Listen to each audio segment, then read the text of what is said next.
Hello, my name is Michael O'Keefe, aka The Movie Wizard. If you enjoy this interview and want to hear more top-notch film industry conversations, please press the thumbs up, subscribe to this channel, and hit the bell to stay in the know. Hello, Chelsea Lopez, Rob Schroeder, and Breeda Wool. Tell me, what are your number one reasons for watching Ultrasounds? It rules. Oh, it's I mean the word not for myself, I said, but this is the honest truth. The first word that rang, vibrationally in my mind was masterful on Robin's, Connor and Breeda and Tunde and Vince, everyone's behalf. I think what Rob made, there's every reason to watch it. Yeah. It's it has meaning behind it. It's not just like another movie to me, at least. I think the reason to watch this movie is because there's no other movie like it. You can say it seems like this or seems like that, but in a world where you people keep describing it as a genre film. It's not a genre film. It's in its own thing. It's in its own category. And it's so difficult to make something that is actually original. And this movie is not going to be like any movie you've seen. It's completely original. I agree with both of them. It's it's based on a graphic novel. If you love comics, you might like this movie too. But it is something different. Yeah, it's definitely something. Rarely do I begin a movie in the first scene and think to myself, Jesus Christ, in a good way.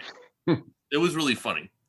It leaves you guessing, but it pieces together in the end, which I think is rare because some films just create I think this is something that I've watched it twice. Like, I'm a weird actor. I actually really enjoy watching movies, not for my performance, but for the art of it.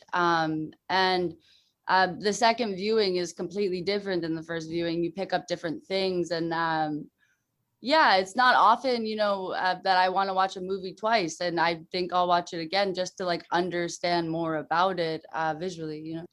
Groovy. So Chelsea and Breeda, tell me about your characters, or tell my audience about your characters and how they fit into the story. I'm Shannon in this story. And oh man, I don't even know if I can explain my character without giving away a ton of plot. But I'll try to be try to keep it close to the chest. But I work, I'm a new employee at a facility that studies the influence of ultrasounds on a person's receptibility and to hypnotism, I guess is how. And I'm there because I'm hoping that this technology can help veterans and people who've are enduring PTSD, and I'm there with the best intentions in a very exciting capacity, working under Tunde, who is a leading scientist in this field that's very unknown and unregulated and a new frontier of technology. And so as we discover through these characters, my good intentions are just a sideline to something that's much more sinister and aggressive in weaponizing, or not everyone has the best intentions with the technology. I'm Cindy. My real name's Chelsea Lopez, but I play Cindy in this film, and I'm also going to try not to give away too much, but I think Cindy's a complex soul. I think she's a bit of a lost soul, and she falls in love with her English teacher. I'll leave it there, but let's just say that I'm the wife of Bob Stevenson, who plays Art. I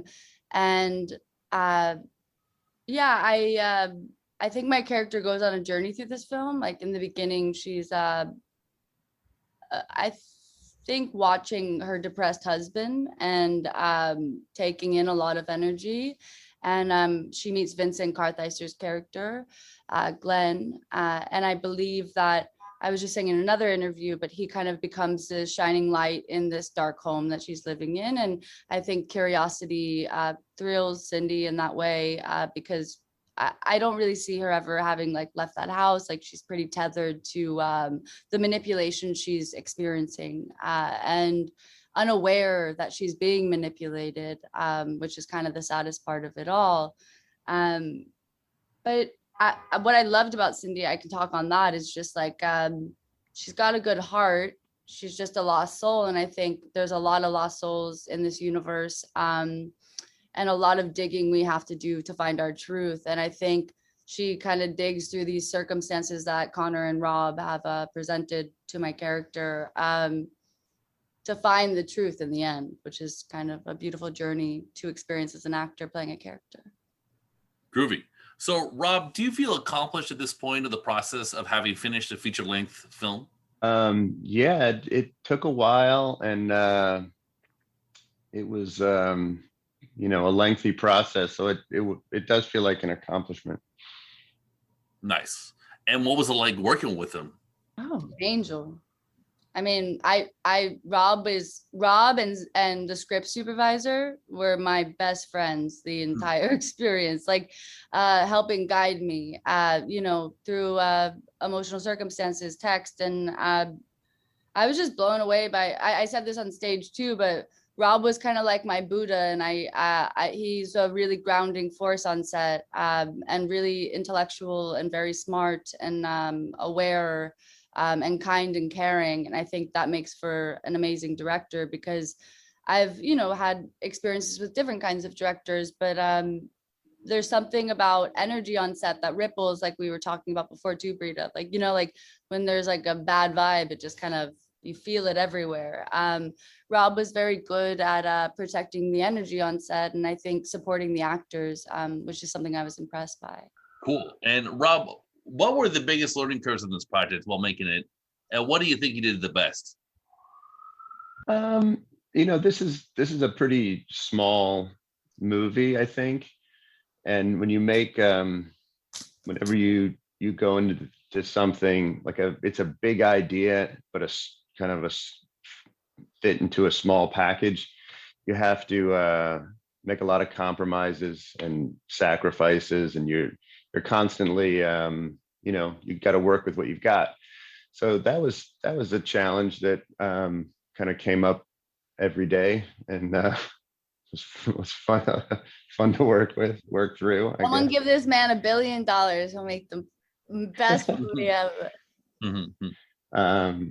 No, it's you just keep doing it every day and make the best decisions you can. So I learned a lot about that. That's good stuff.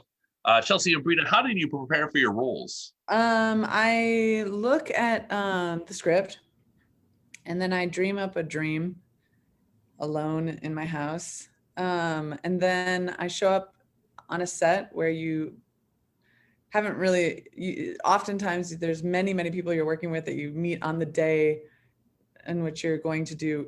It's always the most complicated scene is the first day of work, it feels like.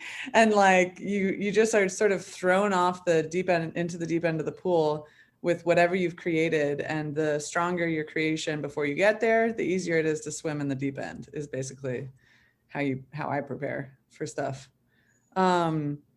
I think in terms of the things that I was thinking about, the themes here of how good people do terrible things, and that is a theme that I've been interested in my entire life. When I was like in fifth grade or fourth grade, third grade, and you learn about World War II, one of the biggest things is how do large populations of people participate in their own demise and also participate in the demise of others and everyone thinks that they're great people. So that's one of the most interesting sort of themes that I think about when I go into any project, because I think it's something that's not really addressed that much. And what I liked about this film is that it seemed like a horror movie sci-fi film about exactly that. Tunde thinks that he is great. Art thinks that he is doing everything right. The politician thinks that he's doing everything right. Nobody is making any moves. There's no villains in this movie. That's what was one of my favorite things about the script. It's just people trying to do the best that they can do. And some people are doing horrible things at the expense of other people's lives and manipulating. And then, just like also the ideas of like the Stanley Milgram test and the what is the prison thing, you know, when you give people, when you put somebody into somebody else's hand completely and they're utterly vulnerable, and you have like, let's say a room full of people, a lot of those people will abuse that person. And one person, you know, might pick up a chair and throw it across the room. So All right, well, Chelsea, Breeda, and Rob, thanks for your time. I'm gonna have to leave it there. Before I let you go, are you guys jazzed that Ultrasound is playing at the Tribeca Film Festival? Woo! Yes, we're very honored. And the event, Tribeca did such a good job. I mean, I was blown away. It's outside, birds flying over the screen. You know, it's a good job. It's fun. oh, it was so magical. They really, you know, these are really weird times, and the Tribeca Film Festival brought the New York community together and said, let's watch movies, which is basically the primary goal of any film festival. And they did it in a time when everyone needed it most, I think. Yeah, it's been tremendous. All right, well, thank you so much for your time, guys. Have a great day.